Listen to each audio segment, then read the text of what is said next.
એક ગામમાં કાવ્યા નામની એક નાની છોકરી રહેતી હતી. તે બહુ ગરીબ પરિવારની હતી.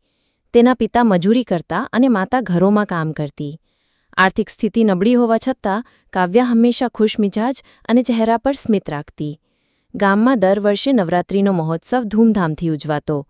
બધા બાળકો નવા કપડાં પહેરીને ગરબે રમતા, પણ કાવ્યા પાસે નવા કપડાં ખરીદવાના પૈસા ન હતા.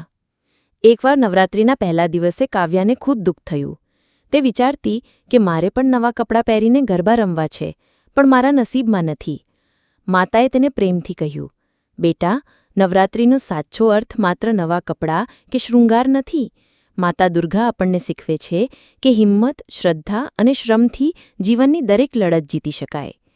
આ શબ્દો કાવ્યાના મનમાં ગુંજી ઉઠ્યા. તેને નક્કી કર્યું કે ભલે કપડાં જૂના હોય, પણ તે ઉત્સાહથી ગરબા રમશે. તે પોતાના જૂના કપડાં ધોઈને સ્વચ્છ બનાવીને પહેરી. સાંજે મંદિરના પ્રાંગણમાં બધા બાળકો અને યુવાનો એકઠા થયા. સંગીત શરૂ થયું. કાવ્યા પણ ગરબાના ફેરામાં જોડાઈ. શરૂઆતમાં કેટલાક બાળકો તેનું મજાક કરતા, પણ કાવ્યાના ઉત્સાહ અને આત્મવિશ્વાસે બધાનું દિલ જીતી લીધું. તેના પગલામાં એવી ઊર્જા અને ભાવના હતી કે જાણે માતા દુર્ગા તેના અંદર ઉતરી આવી હોય. ધીમે ધીમે બધા તેની પ્રશંસા કરવા લાગ્યા. ગામના વડાએ પણ કહ્યું, આ છોકરીએ બતાવ્યું કે સાચો તહેવાર અંદરના આનંદમાં છે, બહારના દેખાવમાં નહીં. નવરાત્રિના 9મા દિવસે ગામમાં ગરબા સ્પર્ધા યોજાઈ. બધા સુંદર વેશભૂષામાં આવ્યા, પરંતુ કાવ્યાએ પોતાના સચ્ચા હૃદયથી નૃત્ય કર્યું. પરિણામ આવ્યું ત્યારે સૌને આશ્ચર્ય થયું. કાવ્યાએ પ્રથમ ઇનામ જીત્યું. ઇનામ તરીકે તેને પુસ્તકો અને અભ્યાસ માટે સહાય આપવામાં આવી. કાવ્યાની આંખોમાં આંસુ આવી ગયા, પણ એ દુઃખના ન હતા, એ તો આનંદ અને ગર્વના હતા.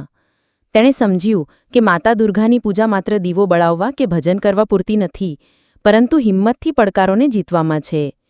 આ વાર્તા આપણને શીખવે છે કે જીવનમાં સચ્ચાઈ, શ્રદ્ધા અને ઉત્સાહ હોય તો કોઈપણ મુશ્કેલી આપણું માર્ગ રોકી શકતી નથી. નવરાત્રિ આપણને શીખવે છે, અંદરના દુર્બળતાઓ સામે લડવું એ જ સાચું રાસ. હિંમતથી આગળ વધવું એ જ શક્તિની ઉપાસના. ખુશીને વહેંચવી એ જ માતાની કૃપા. નવરાત્રિનો સાચો અર્થ એ છે કે આપણે પોતાના અંદરના અંધકારને દૂર કરીને પ્રકાશ તરફ આગળ વધીએ. જેમ કાવ્યાએ આત્મવિશ્વાસથી પોતાની ઓળખ બનાવી, તેમ આપણે પણ જીવનમાં દરેક પડકારને માતાની શક્તિથી જીતવો જોઈએ.